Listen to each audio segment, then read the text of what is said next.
The Albanese government's new solar sharer program is being touted as 3 hours of free energy every day. Because, well, if they said our grid is close to collapsing and we're now resorting to demand management dressed up as energy giveaways, well, that wouldn't buy them quite as many votes, would it? Our energy grid is so broken that prices have jumped by 9% in the last quarter alone, and yet they're trying to claim that they're able to give away free power. We are now paying 9% more for the same amount of power just 3 months later, despite having already paid over $5 billion in taxpayer-funded subsidies into the grid since Albo came to office, by the way. And now they're saying, hey, you can have some free energy. What's going on? Why are prices rising that fast? And why are they playing games with these free energy giveaways? We have the same coal and gas plants that we had 3 months ago, and the sunshine and the wind puffs, well, they're supposedly giving us more free energy than ever before. So the question is, what's wrong? How come we have the most expensive energy we've ever had and free energy at the same time? What's wrong? Well, the answer is kind of everything. This is one hell of a rabbit hole.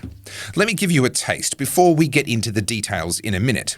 Do you remember how the government urged people to get rooftop solar and they promised generous feed-in tariffs so that you'd make your money back on those rooftop solar panels?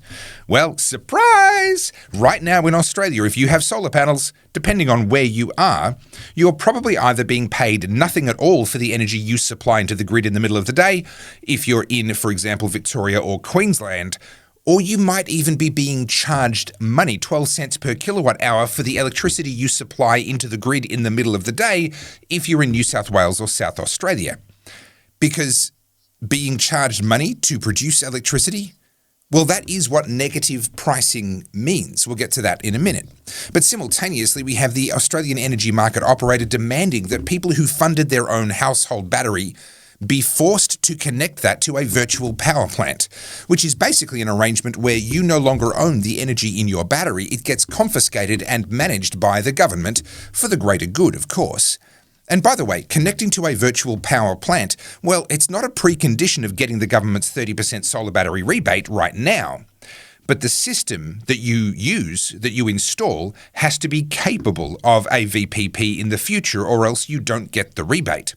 So just like that solar feed-in tariff bait and switch, well, they're now trying to con you into spending your own money on false promises that you'll make your money back on those batteries via savings on your power bills, when in actual fact, they're using your savings to prop up their failing grid at some point in the future.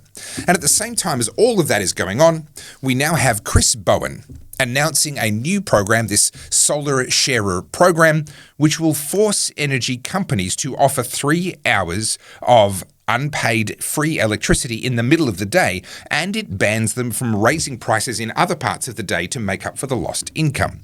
Now, I'm going to play you this video in full and break it down later on in this video, because this new solar sharer program should send shivers down your spine for a range of reasons.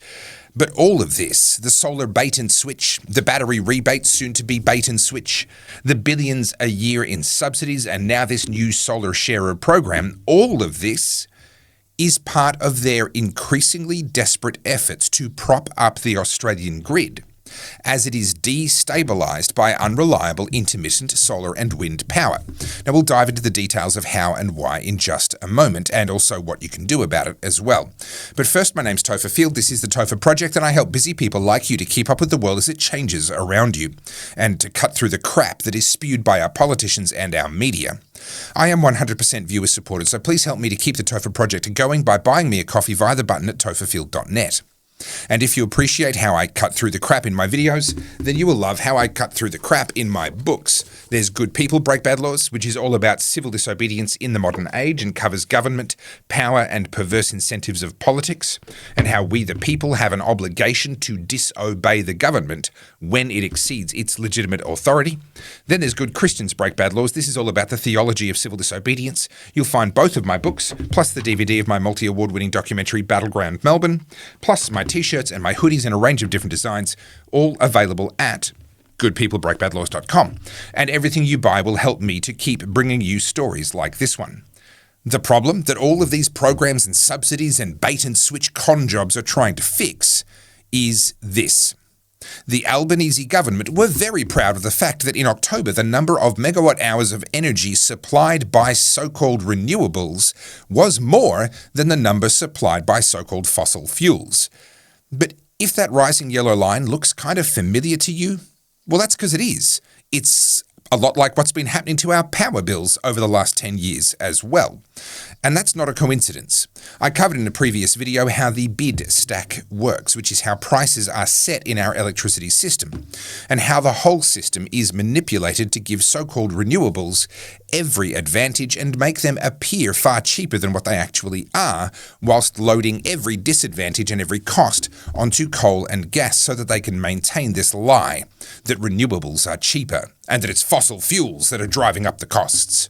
I'm not going to break it again down here. You can watch episode 194 of the Topher Project if that's a topic that is of interest to you. But here's the reality that the Albanese government cannot dodge. Everywhere you look in the world, the higher the percentage of renewables in the grid, the higher the cost of electricity. And Australia is no exception to that rule. As the percentage of wind and solar has increased in Australia, our prices have rocketed up as well. But now the Australian grid has run into a second problem on top of the cost, and that is stability. If you have a grid that is mostly made up of reliable baseload power, you can add a little bit of instability on top, some intermittent renewables to that grid, and you won't really notice it. It's like having a deep bathtub with little ripples on top. Who cares? But as the percentage of unreliable and intermittent wind and solar increases, it's like that bathtub is now being sloshed violently back and forth in huge waves as the supply of energy rises and falls enormously in ways that are only partly predictable and rarely actually match the demand for energy. Sooner or later, you keep sloshing that water around, you are going to end up with a mess. Now, all these ideas, from forcing people to connect their home to a virtual power plant, to punishing people for supplying power from their rooftop solar in the middle of the day, to two-way charging for electric cars, and now this latest harebrained idea from Chris Bowen, the Solar Sharer program, all of these ideas are desperate attempts to stop the grid from being overwhelmed by that instability of renewables. Let's have a listen to Chris Bowen as he spruiks this new Solar Sharer program. Hey, today we're announcing a new plan called Solar Sharer, which will see many, many more households benefit from solar power, from cheap solar power, even if you don't have solar panels. It's called Solar Sharer, and what it means is that energy companies will be required to offer you, if you have a smart meter, 3 hours of free power in the middle of the day when we have so much solar energy in the system. More Australians have solar panels than backyard swimming pools. That's great for them. But now we're at the level where we can share more of that power with more Australians. So if you're in a position to run your washing machine or your dishwasher or anything really during the middle of the day, that you'll get that power for free. And that helps us with the grid at night too, because it means transferring the use of power from nighttime when power is more expensive because it's being run more by coal and gas to the middle of the day when it's being run by renewable energy. Now we've got more work to do. This is the beginning of a process. It'll come into force next year, and it'll come into force in New South Wales, South Australia, South East Queensland first, and then we'll work with the states to roll it out across other states as quickly as we can. It's called Solar Sharer, and it's a new deal. We'll provide more updates here as we go.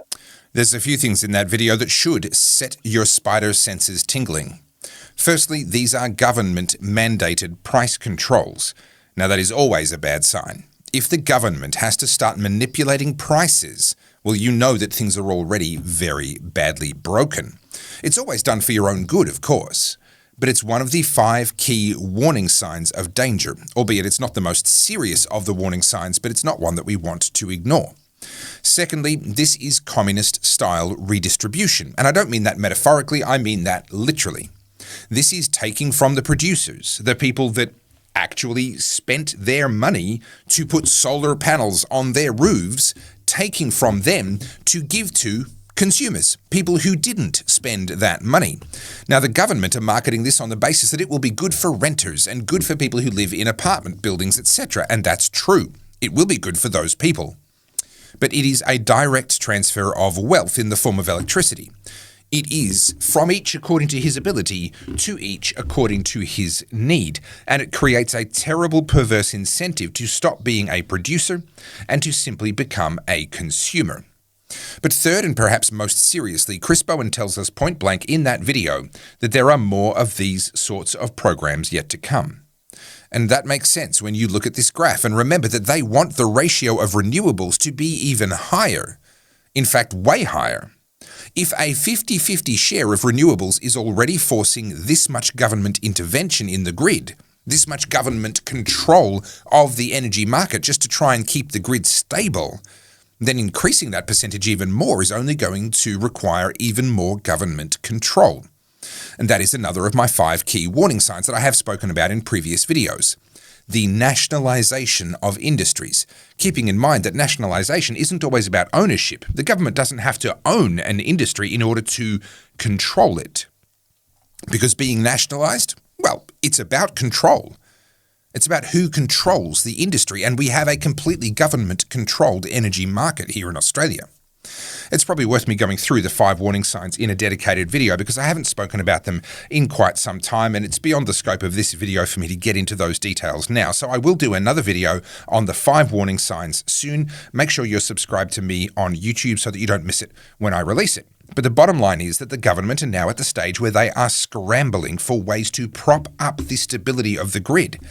And clearly all options are on the table, up to and including the appropriation of your private property to give away the electricity that you paid to produce to someone that didn't pay for it.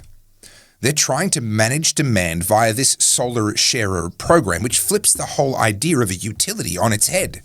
Instead of electricity being there to serve us when we want and need it, now we, the human beings, well, we're being expected to serve the electricity, taking it when they tell us to take it during the day so that we don't collapse their precariously unstable grid during the night. In a way, this whole thing's a metaphor for the way our relationship with our own government has been flipped on its head. No longer do they regard themselves as our servants, but rather as our masters. No longer do they do what they're told by us, now we must do what we're told by them. That same inversion is happening now with our grid. We use the power when the grid tells us to, not before and not after. Now, I've warned about this repeatedly. Back in episode 72 of the Topher Project, I argued that Albo is Australia's Hugo Chavez, and the evidence is sadly fast stacking up to suggest that I'm right. So then the question is, what do we do about this? Well, options are limited. If you're lucky enough to have the money, then I'd suggest self-funding your own rooftop solar and battery system that is not connected to the grid, and for which you do not apply for any government subsidies. You don't want the government to have any kind of claim or to be able to force you to hand over your investment in that rooftop solar and household battery system just to prop up their own bad choices with the grid. But if you're like me, and you don't have that kind of money just lying around, yeah, this is not a good situation. And unfortunately, the best thing that we can do and the most important thing that we can do is to simply get the warning out to reach more Australians. Tell people loud and clear what's really going on and show them that programs like this solar sharer are not proof that renewables are working. It's proof that they're closer than ever to failing. Show them graphs like this one to help them understand that the rising proportion of renewables in our grid is exactly the reason why our prices have also been rising so fast, 9% in just the last quarter with no end in sight. And don't get sucked into bait and switch government programs like grid-connected rooftop solar or batteries connected to virtual power plants. The government will gladly take your investment and use it to prop up their failing grid for that little tiny bit longer, with no regard for how that may affect you. The government has found a way to tax the sun, not directly, of course, but indirectly, punishing you and driving up your cost of living in the name of using solar and wind energy to power our advanced economy. Well, I mean, it was advanced, it kind of still is, but the good news is that, as I covered the other day, the Nationals have now abandoned net zero and the Liberal Party look likely to follow suit. And One Nation, who were never conned into the net zero fantasy in the first place, well, they're currently at 15% in the polls and rising fast. Now, what all of that tells us is that Australians are waking up, and I think we're closer to a return to sanity than most people think we are. But we can't sit this one out. We all need to get involved. At a minimum, get involved in spreading the word and helping our fellow Australians to really understand what's happening right now in Australia with our power prices. And here at the Topher Project, well, that's what I do. I help busy people like you to make sense of the nonsense and to cut through the crap that gets shoved down our throats by the government and by the media. I am 100% viewer supported, so if you appreciate what I do, then please buy me a coffee via the button at topherfield.net.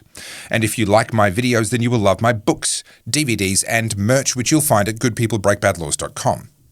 Thank you for watching all the way to the end. Please leave me a comment. Make sure you've subscribed so that you don't miss my upcoming video breaking down the 5 warning signs, how to spot them and what to do about them. And as always, think free.